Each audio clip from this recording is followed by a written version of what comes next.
অসমৰ বিধায়কবিলাকৰ দৰমহা বঢ়াব লাগে, অসমৰ সকলো কৰ্মচাৰীৰ দৰমহা বঢ়াব লাগে, আৰু অসমৰ বিধায়কসকলৰ পেঞ্চন যদি বৃদ্ধি কৰিব লাগে, অসমৰ সকলো কৰ্মচাৰীৰ পেঞ্চন বৃদ্ধি কৰিব লাগে, আৰু অসম চৰকাৰে অন্যান্য মানুহৰ ধৰক অৰুণোদয় আঁচনিত পইচা দিয়ে, অৰুণোদয় আঁচনিত 1250 টকা দিয়ে, সেইটো বৃদ্ধি কৰিব লাগে। তেতিয়াহ'লে বৃদ্ধ পেঞ্চন মাত্ৰ 250 টকা দিয়ে, সেইটো বৃদ্ধি কৰিব লাগে। বিধৱা পেঞ্চন মাত্ৰ 300 টকা দিয়ে, সেইটো বৃদ্ধি কৰিব লাগে। অংগনবাদী কৰ্মীবিলাকে কিমান কম পইচা পায় আপোনালোকে সকলোৱে জানে।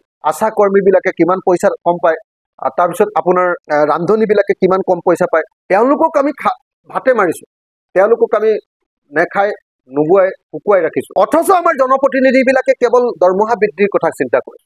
আৰু আমিতো ৰাইজৰ সেৱা দৰমহাৰ কাৰণে কৰিবলৈ অহা নাই। দৰমহা লোৱা কথাটোৱে আচলতে বিষ অধিক। আমি ৰাইজৰ সেৱা কৰিবলৈ আহিছোঁ, এইটো আমাৰ ছ'চিয়েল ছাৰ্ভিচ।